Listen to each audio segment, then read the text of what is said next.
By wokeism, one means just like racism on the basis of sex and gender and other matters, which DEI is simply racism rebranded. Then yes, I'm against racism and sexism, no matter who it's directed against.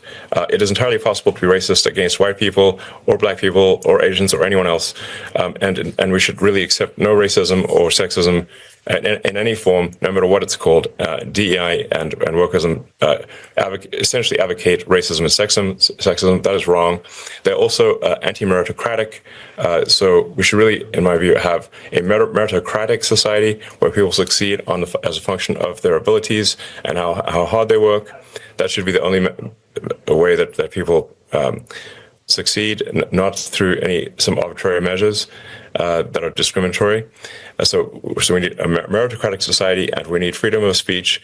And freedom of speech is only relevant if people are allowed, if people you don't like are allowed to say things you don't like. That is the only time freedom of speech is relevant. There you have Elon Musk, maybe one of the smartest people, if not the smartest person on the face of the planet, talking about how we need to have a meritocracy, and we need to be in a position where you succeed on your merit, not on some sort of predetermined classification that is elevated just because that classification exists.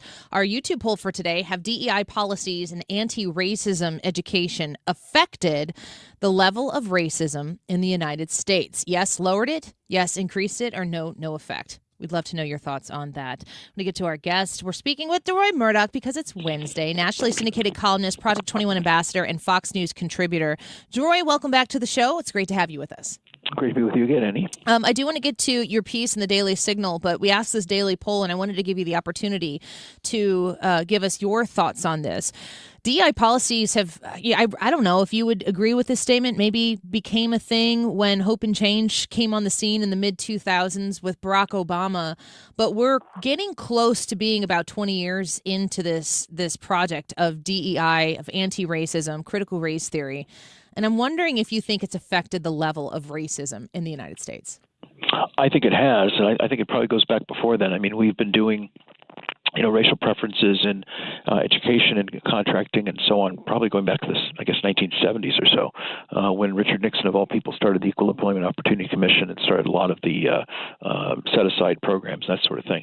And I think, unfortunately, they, certainly over the last decade or so, I think they've exacerbated racism in this country and have said if you want to get into a school or you want to get a government contract or you want to get hired at a particular government agency, whatever it is, it sure helps if you're a minority. It doesn't help if you're white, that sort of thing. And all that does is create racial tension, gets people fighting, gets people yelling at each other, and that's not good at all. I do agree that we should be based on merit, and people sometimes say, well, it's racist to believe meritocracy. Well, when you say that, you're basically saying that you don't believe blacks and Hispanics and other minorities can make it on the merits, which to me sounds pretty racist. If you want to help people make it on the merits, then you do things like school choice, you do things like better job training, you give people an opportunity to learn what they need in order to compete with others. And that certainly goes back, I think, square one is making sure people get the education they need so they can compete against other folks who might be more advantaged or privileged or have more resources, whatever it might be. And I think school choice is the way to level that playing field. And the sooner we get serious about that, the better. Although obviously the teachers' unions and then the left seem to have zero interest in that sort of thing, unfortunately. Man, yeah, from your lips to God's ears. Deroy Murdock speaking with us right now. Your piece in the Daily Signal, the House should fatten the bony reconciliation bill. Of course, this article being published a little bit earlier on April 24th, I'm thinking about the Supreme Court ruling today that said that the race-based gerrymandering of Louisiana is not an accurate application of how districts can be drawn. There is so much at stake with this next midterm election. And while the Republicans who have the majority in the House and the Senate right now are looking to get this reconciliation bill done, I kind of wonder what the Republicans would do if they'd get more done, even if they had a larger majority. Yeah, well, these guys just don't seem to have anywhere of the level of hunger or focus or energy that the Democrats do. I know if the Democrats right now, if we had Hakeem Jeffries as Speaker of the House and Chuck Schumer as Senate Majority Leader with the same number of seats that the GOP has now, I can't imagine that they would do a reconciliation bill and only put two little tiny bits of spending in there. I mean, namely the salaries for people at ICE and Customs and Border Patrol, which has been cut off as part of this now 72 or 73-day, 10-week partial shutdown at DHS. I'm all for these people getting paid. That's a good thing. And if reconciliation is what finally gets them paid, fine. But you can only do 2 or 3 reconciliation bills per year. They're very difficult. They're very complicated.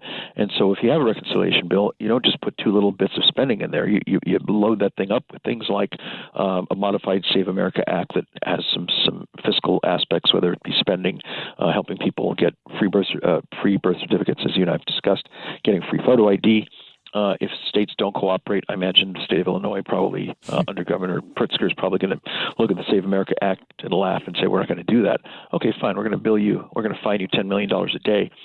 You don't implement this, that's $3.65 billion a year. And I think even J.P. Pritzker at some point would say that's a lot of money. I guess we'll knuckle under and implement this thing.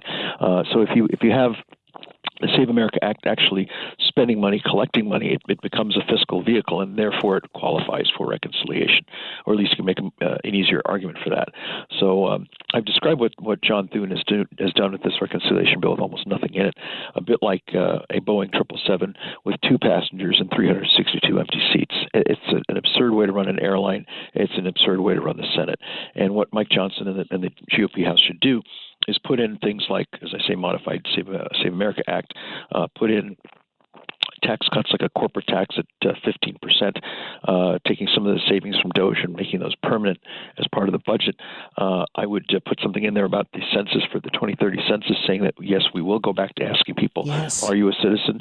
And if you are a citizen, we'll count you for apportionment, we'll count you for number of electoral college votes in each state, we'll count you for how much federal money for aid for emergencies or whatever else the state's allowed to get. If you're illegal alien, we're not going to count you for that. You're not going to be part of this. And this will destroy the Democrats' plan to have illegal aliens around and have them counted in the census, and therefore be able to say, okay, you have 1 million illegal aliens in your state. Okay, you basically get 1 or 2 congressional U.S. House seats to represent them. And, of course, those become electoral college seats every 4 years when we vote for president. We need to put an end to that. So you put that into reconciliation bill, send that back to the Senate along with the salaries for the ICE people and the people at Border Patrol. At that point, the Senate Republicans have to decide, okay, are they then going to vote that down and basically make those people at ICE and Border Patrol get no more money for another 2 or 3 weeks, however long it takes? Or are they going to say, good, this gives us the money for these hardworking public servants, and it also gives us major parts of the Republican and conservative agenda, vote on it, have President Donald J. Trump sign it, and make major steps forward in getting the GOP America First agenda enacted. I don't know why these guys are doing this microscopic, piddling, anemic approach. It's just, I think, very much reflective of the way the GOP tends to run things, which is to be, as meek and shy and polite as possible, and somehow try to be nice to Democrats. And of course, it'd be nice if they did that and the Democrats returned the favor. But when the Democrats are in office, out come the meat axes and the cleavers, and we all run like hell. Deroy Murdock speaking with us right now, nationally syndicated columnist. His latest piece here in the Daily Signal. You say House should fatten the bony reconciliation bill. Deroy, will they? I believe that Mike Johnson, the Speaker, doesn't want to do this because he just wants to get the ICE and Border Patrol guys paid as quickly as possible. I'm sympathetic to that. But look, there's no reason they can't put extra things in this tonight, spend 24 hours in the House, add these things on as amendments. If the GOP House members are there, they'll put in most of this stuff. And frankly, I just think if the Senate gets this back, they will say, all right, we can pass this with a lot of stuff we like anyway, maybe even some parts of the Save America Act they can get through finally with 51 votes or 50 votes in a J.D. Vance breaking the tie, and actually get some things accomplished. Or they can say, well, even though we like the stuff in it, even though we like the ICE and the Border Patrol money, there's a bunch of other stuff in here we don't like, and so we're going to kill this bill. And then it's no longer the Democrats who are depriving the people at ICE and the Border Patrol of money to pay their bills. It's not going to be the Republicans taking the blame for that. And I find it very hard to believe the GOP is going to do something that's self-destructive. So if I were Mike Johnson, I'd just say, look, we're not slaves of the Senate. We're the U.S. House. We do what we want. And we're going to put stuff in here we like, and we're going to send it back to the Senate. Say, all right, you guys either vote for this or you vote it down, and then you guys get to be the ones who own the shutdown. Deroy Murdock with us. Before we let you go, Deroy, I wanted to give you the opportunity to comment on the events of this weekend, a third attempt on President Trump's life, as well as, who knows how many other people, press included, the cabinet. It's like everybody was there. A lot of people are moving this into a both sides conversation. Are Republicans as responsible for this climate as Democrats are, and vice versa?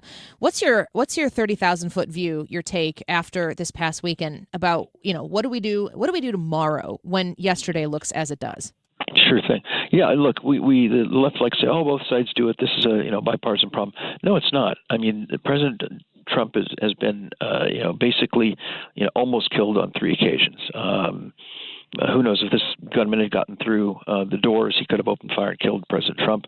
Opened fire and killed cabinet members, prominent journalists, etc. Obviously, in Butler, Pennsylvania, President Trump actually did get shot as the bloody ear. We've all seen that horrible footage. I don't remember anybody ever taking a shot at Joe Biden for 4 years. Barack Obama was there for 8 years. I don't think anybody opened fire on him. Bill Clinton was there for 8 years. I don't remember anybody ever opening fire on that guy. So it just seems like Republicans are the victims of the left's violence. This also happened with Steve Scalise when a former Bernie Sanders supporter showed up at congressional baseball game, opened fire, hit Steve Scalise. He almost died. He was in very bad shape, and I think he's still wounded by that and has trouble walking and so forth. You had the violence that has occurred against other conservatives. You had Charlie Kirk murdered back in September. You've had situations not quite violent, but certainly confrontational, where you've had people like Ted Cruz and Sarah Huckabee Sanders not even be able to go out to dinner without people coming in screaming at them in their faces. I've never seen any Republican or conservative go up to any Democrat senator or congressman or cabinet member and find them in a restaurant and scream and yell at them and holler at them. Brett Kavanaugh had somebody on his lawn with a Glock and plastic ties who was thinking about kidnapping his family. This guy actually, I think, flew in from California all the way to Maryland, where I believe Kavanaugh lives. I don't ever remember hearing about Elena Kagan or Sotomayor having to worry about Republicans walking around on their property with guns. So the left like to say, oh, it's a two-way street. No, it's not a two-way street. You may find the occasional unusual instance of somebody on the right doing this sort of thing, but if it's not a 95-5 thing, it might be a 90-10 thing at a minimum. But you look at the political violence in this country, and it's very much, unfortunately, a phenomenon of the political left, not the political right. Well, we have to figure out a way forward, and it's very apparent that those are the 3 times we know that the president's life has been threatened that are public. Lord knows how many times they've mitigated threats against his life or those that are associated with him that we never hear about. It's very sad. Yep, that's probably correct. Very sad. Deroy, thank you for being with us today. We appreciate it and encourage people to check out your piece in the Daily Signal. We'll talk to you again next week. Okay, very good, Annie. Thanks. Bye-bye. Take care. Bye-bye.